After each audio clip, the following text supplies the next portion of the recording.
For us all, bi'idnillahi ta'ala. So, Melo, I think we're going to set you up there. All right. Well, I guess mine just started from basically not having a religion in my family with my mom and my dad, not both being, I would say atheists.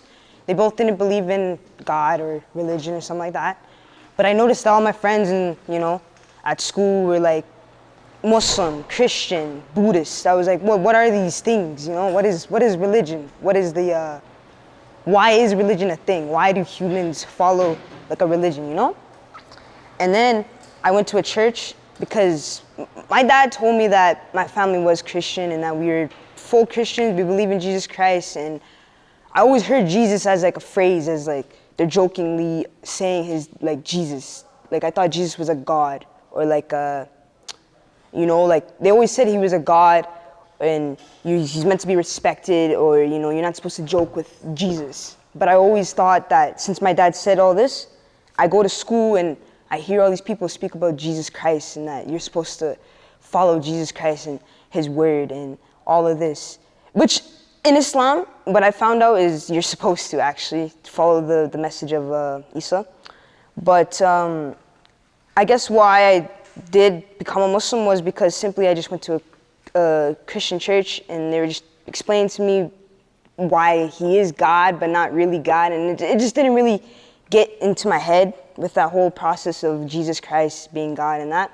And honestly just put like the basis of like being a religious person. So I was like, okay, I'm gonna just look somewhere else. And I had a lovely friend named Huzaifa who taught me Islam, and he was just like, we don't even believe in a God we don't see, which that makes sense, honestly. That does make the most sense because I thought God was the Almighty, created everything. So I was like, why is it a human that I can see and that, all these people followed back in the past and now is getting clowned in the day, being called all types of just rude things that I don't even want to it did get personal with me at the church because I had a really good question about how I think I was walking in Vancouver and someone was wearing this shirt and I was so confused though.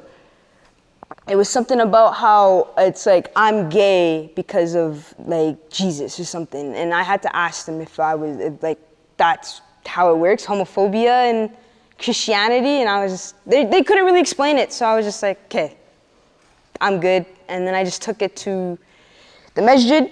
I had a sheikh speak to me about what that person was telling me and maybe what they have,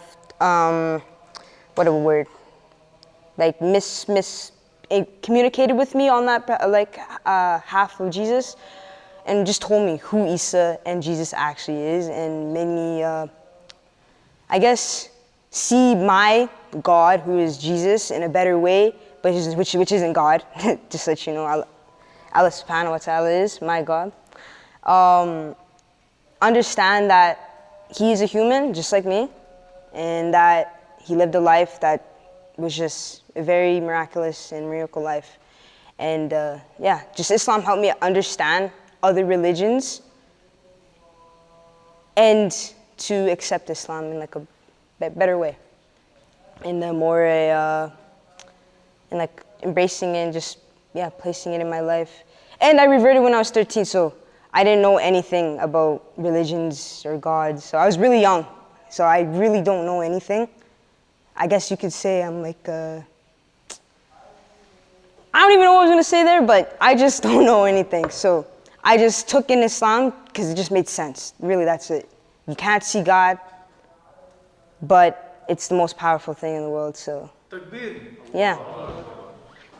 And, I got you. Number one, how old are you? I'm 14. Oh, it's only been a year. It's only been a year now. Well, you're 14? Yeah, I'm 14 now. So, yeah, I reverted. I got Sansom, Clarence Sansom School. Okay. Yeah.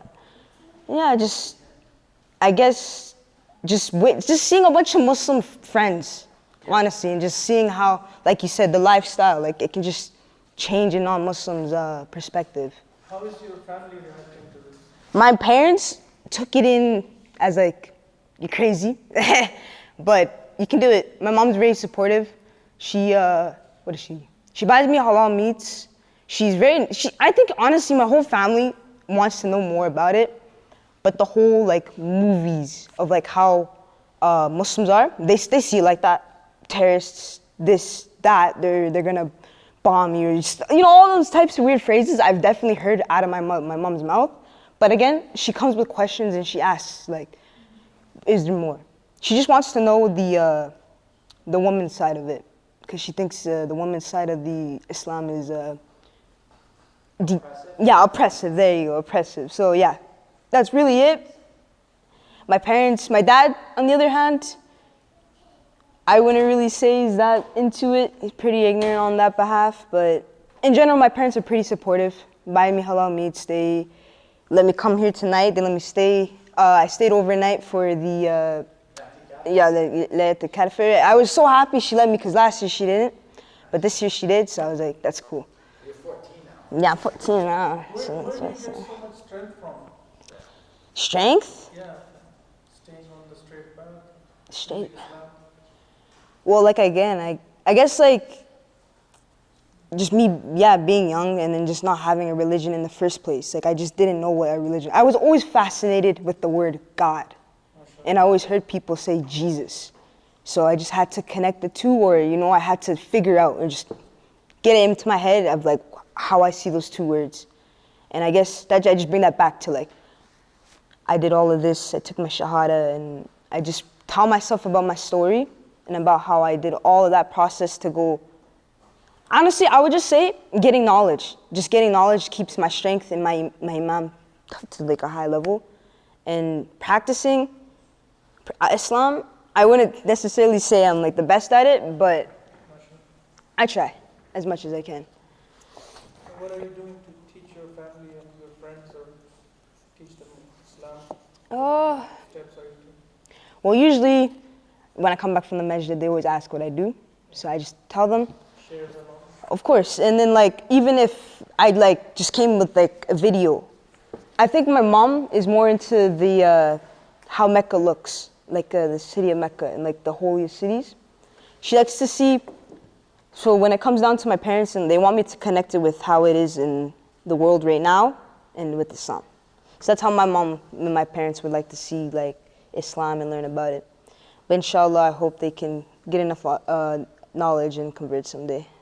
That's one of my biggest, I need that. We're here for you, we're your family, we're your friends. Yeah, brother. Yeah. Anything you need, we're here for you. Yeah, that's what I'm trying to explain to them too, though, is like the whole Islam is just a family in general, so yeah.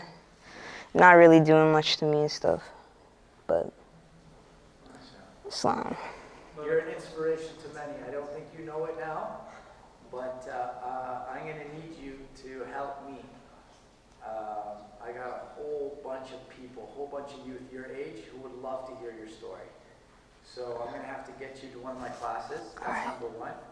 Number two, we're going to have to get you to our camps. We're going to have to get you to our programs, our youth programs here, especially during the summer. You're going to be around the summer? Of course. Where do you live? I live in Pine Ridge, yeah. Pine Ridge, okay. Yeah. Just down there. Okay, beautiful. But I'm always at this jiu-jitsu gym. I'm there like, the street? like 5 times a week, so I'm always going to be here. May Allah make you a means of guiding others, many others. Yes. Bro, you're an inspiration, my man. Yeah, straight up. Respect to you, and I'm going to see you as a true leader, not only within your family, but to this community, inshallah. Inshallah. Let's get ready for Salah, inshallah. They're going to start here in about